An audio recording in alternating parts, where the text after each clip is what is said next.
വിശന്ന് വരുന്ന കുട്ടികൾക്ക് പെട്ടെന്ന് ഉണ്ടാക്കി കൊടുക്കാൻ പറ്റുന്ന ഒരു ഈവനിങ് സ്നാക്സ് ഉണ്ടാക്കാം ഇന്ന്. ഇതിനു വേണ്ടി ആദ്യം തന്നെ ശർക്കര ഉരുക്കിയെടുക്കുക. ഇത് 1/4 കപ്പ് പൊടിച്ച ശർക്കര. ഇതിലേക്ക് 1/2 കപ്പ് വെള്ളവും കൂടി ഒഴിച്ച് ഇതൊന്ന് അലിയിച്ചെടുക്കുക. പൊടിച്ച ശർക്കര ആയതുകൊണ്ട് തന്നെ ഇത് പെട്ടെന്ന് അലിഞ്ഞു വരും. ഇത് ഒരുപാട് നേരം ചൂടാക്കി ഒറ്റനൂൽ പരുവോ അങ്ങനെയൊന്നും ആകേണ്ട ആവശ്യമില്ല. ഇതേപോലെ ശർക്കര മുഴുവൻ മെൽട്ടായി വന്നാൽ മതി. ഇനി ഇത് മാറ്റി വെക്കാം. ഇനിയൊരു പാത്രത്തിലേക്ക് 1 കപ്പ് റവ ഇട്ട് കൊടുക്കുക. അതേ കപ്പിൽ 1/2 കപ്പ് ഗോതമ്പ് പൊടിയും കൂടി ഇട്ട് കൊടുക്കുന്നുണ്ട്.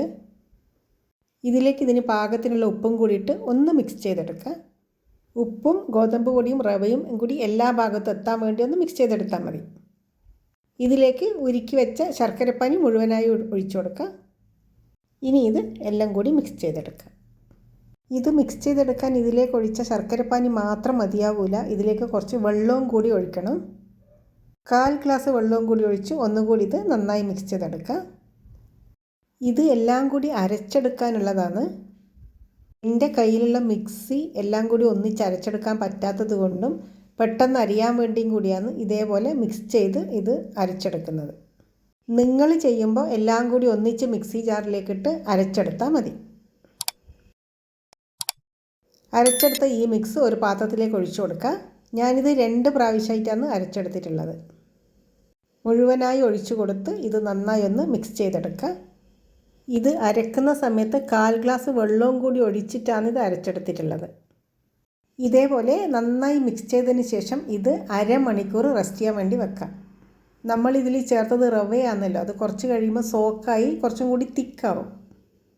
ഇപ്പോൾ ഇത് ഈ ഒരു പാകത്തിന് മിക്സ് ചെയ്തെടുത്തിട്ടുണ്ട്. ഇനി ഇത് അടച്ച് വെച്ച് അരമണിക്കൂർ കഴിഞ്ഞ് നോക്കാം. അരമണിക്കൂർ കഴിഞ്ഞിട്ടുണ്ട്. ഇതിനി തുറന്ന് നോക്കാം. ഇതിലേക്ക് 1 ടീസ്പൂൺ കറുത്ത എള്ളിട്ട് കൊടുക്കുക. ഇത് വറുത്ത എള്ളാണ്. 2 നുള്ള് ബേക്കിംഗ് സോഡയും കൂടി ഇട്ട് കൊടുക്കുക. ഇത് ഇപ്പോൾ തന്നെ ഉണ്ടാക്കുന്നത് കൊണ്ടാണ് ബേക്കിംഗ് സോഡ ഇട്ട് കൊടുത്തത്. ഇതിലേക്ക് നെയ്യിൽ വാട്ടിയെടുത്ത കുറച്ച് തേങ്ങാക്കൊത്തും കൂടി ഇട്ട് കൊടുക്കുക. തേങ്ങാക്കൊത്ത് നെയ്യിൽ വാട്ടിയെടുത്തപ്പോൾ നല്ല മണം.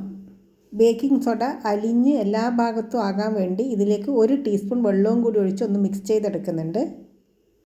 ഇനി ഇതെല്ലാം കൂടി നന്നായി മിക്സ് ചെയ്തെടുക്കുക. എല്ലാം കൂടി നന്നായി മിക്സ് ചെയ്തെടുത്തതിന് ശേഷം ആവശ്യമെങ്കിൽ വെള്ളം ഒഴിച്ചു കൊടുക്കുക. ഇത് കഴിക്കാൻ നല്ല ടേസ്റ്റ് ആയിരിക്കും. ഒരുപാട് സമയം റെസ്റ്റ് ചെയ്യാൻ വേണ്ട, പെട്ടെന്ന് ഉണ്ടാക്കിയെടുക്കാനും പറ്റും. ഇനി ഇതിലേക്ക് നല്ലൊരു ഫ്ലേവറിന് വേണ്ടി ഏലക്കാക്കുരുവും പഞ്ചസാരയും കൂടി പൊടിച്ച 1/2 ടീസ്പൂൺ പൊടിയും കൂടി ഇട്ട് കൊടുക്കുക. അതിലേക്കും 1 ടീസ്പൂൺ വെള്ളം ഒഴിച്ച് നന്നായി മിക്സ് ചെയ്തെടുക്കുക. കട്ട കെട്ടി അവിടെ നിൽക്കാണ്ടിരിക്കാൻ വേണ്ടിയാണ് ഇതിങ്ങനെ വെള്ളം ഒഴിച്ച് മിക്സ് ചെയ്യുന്നത്. ഇപ്പോൾ ഈ കൂട്ട് കറക്റ്റ് പാകത്തിനുണ്ട്. ഇനി ഇത് ചുട്ടെടുക്കുക. ഇത് ചുട്ടെടുക്കാൻ വേണ്ടി ഞാൻ ഇതുപോലെ ഒരു പാത്രമാണ് എടുത്തിട്ടുള്ളത്. നിങ്ങൾക്ക് വേണ്ടിയെങ്കിൽ ഇത് ഉണ്ണിയപ്പ ചട്ടിയിലും ചുട്ടെടുക്കാം. അതാകുമ്പോൾ 2 ട്രിപ്പിൽ തന്നെ എല്ലാം ചുട്ടെടുക്കാൻ പറ്റും. ഇതേപോലുള്ള പാത്രമാകുമ്പോൾ കുറച്ച് സമയം എടുക്കും. ഓരോന്നല്ലേ ചുട്ടെടുക്കാൻ പറ്റുള്ളൂ. ഇത് മാവ് ഒഴിക്കുന്ന സമയത്ത് എണ്ണയ്ക്ക് നല്ല ചൂടുണ്ടാകണം. പിന്നെ അത് മീഡിയം ഫ്ലെയിമിൽ വെക്കണം. അപ്പോഴേ ഇതിൻ്റെ ഉൾവശമൊക്കെ നന്നായി വെന്ത് വരുള്ളൂ. ഇതേപോലെ ഉൾവശമൊക്കെ വെന്ത് കളറൊക്കെ മാറിയതിന് ശേഷം ഇത് കോരി മാറ്റാം. ബാക്കിയുള്ളതും ഇതേപോലെ തന്നെ ചുട്ടെടുക്കാം. ഇത് നമുക്ക് എളുപ്പത്തിൽ ഉണ്ടാക്കിയെടുക്കാൻ പറ്റും. ഇത് കഴിക്കാനും നല്ല ടേസ്റ്റാണ് കേട്ടോ. പിന്നെ ഇതുപോലെ ഉണ്ടാക്കിയെടുക്കുന്ന പലഹാരങ്ങളെല്ലാം അതേ ദിവസം കഴിക്കുന്നതിനേക്കാളും ടേസ്റ്റ് നെക്സ്റ്റ് ഡേ കഴിക്കുന്നതായിരിക്കും. സാധാരണ കുട്ടികളുള്ള വീട്ടിൽ നെക്സ്റ്റ് ഡേ കഴിക്കാനൊന്നും കാണൂല. അന്നത്തെ ദിവസം തന്നെ ഇത് കഴിച്ച് തീരും. അങ്ങനെയാണല്ലോ അല്ലേ? അപ്പോൾ എല്ലാം റെഡിയായി. ഇത്രയേ ഉള്ളൂ. നല്ല ടേസ്റ്റിയായ 4 മണി പലഹാരം റെഡിയായി. ഇനി ഇത് പൊട്ടിച്ചും കൂടി കാണിച്ചു തരാം കേട്ടോ. ഇത് ഉണ്ടാക്കി കഴിയുമ്പോഴത്തേക്കും നല്ല മണം. ഇതിൻ്റെ ഉൾവശം നല്ല ആരി വീണ ഉൾവശമാണ്. വീഡിയോയിൽ അത് കറക്റ്റായി കാണുന്നില്ല.